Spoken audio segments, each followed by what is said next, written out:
A reading from the Holy Gospel according to Mark.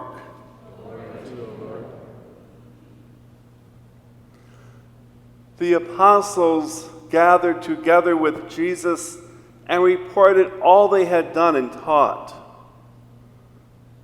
He came to them, he said to them, "Come away by yourselves to a deserted place and rest a while."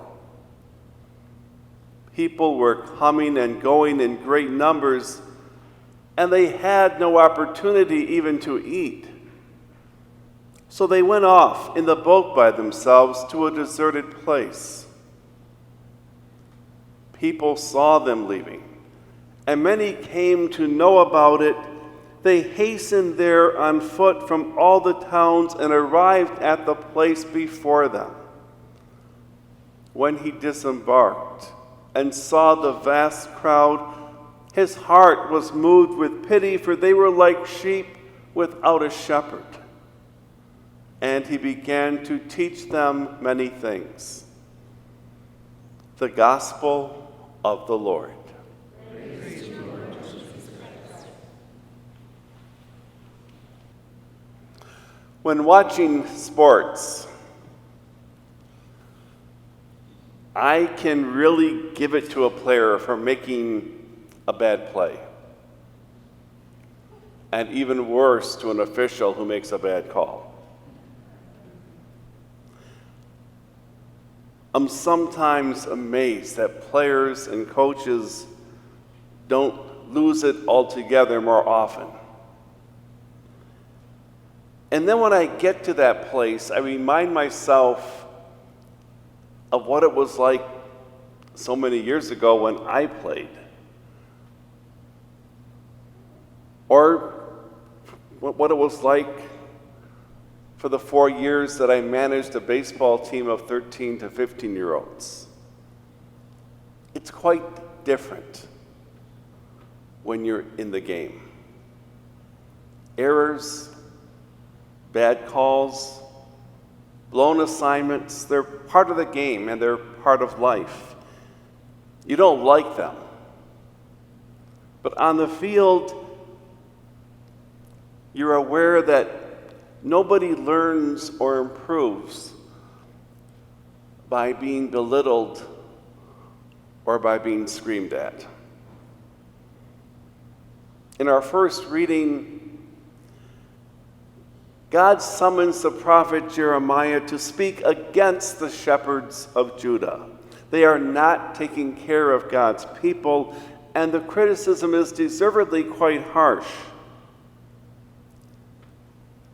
And as we listen to this passage criticizing the shepherds of Judah, perhaps internally we smile a bit and nod, maybe even snicker a bit as we think about maybe our own shepherds, our Pope, our bishops, maybe the pastor of St. Blaise or some members of the parish staff. Some criticism is legitimate. None of us is perfect. And we can learn from some criticism. However, like a fan in the stands or someone watching the game at home, engaging in criticism can become a rather cheap and easy pastime. And the thing is, when it comes to the church, there are no spectators. Church is not a spectator sport. You are either a player or you're just not on the roster. As the late Bishop Pat Cooney so often said, in the church, we do not have a second string. We don't have bench warmers. We don't have a farm team. All we have is a first string, and that's all of us. And the summons of faith is the summons for us to be in the game, to roll up our sleeves and to roll up our pant legs if necessary and get into the muck and the mire of life when life meets faith. To enter into the uncertainties and confusions.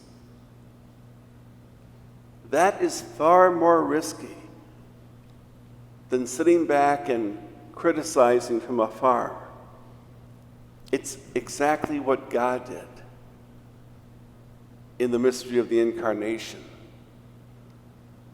God didn't look at all that had been created and said, what a massive failure. They're a bunch of losers and sinners. They got everything messed up. I'm walking away.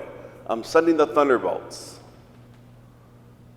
No, God doubled down on his love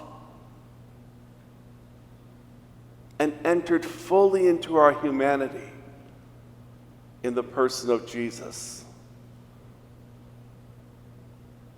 And so it is with the church, because once we're on the field, once we're in the midst of the liturgy and the life of our parish, making all those things that are so apparently wrong, making them right, we realize is far more difficult than it seemed from the comfort of our living room.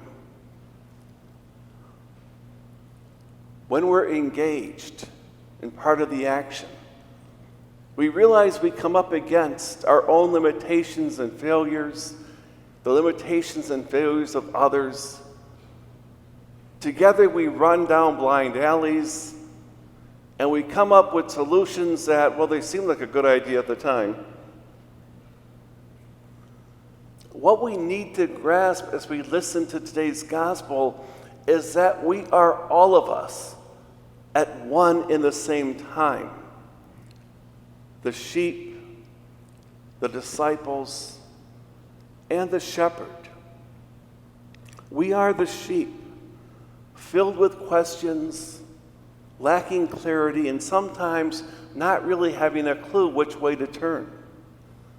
And we are the exhausted disciples, needing to rest and regroup. And yes, we are the shepherd.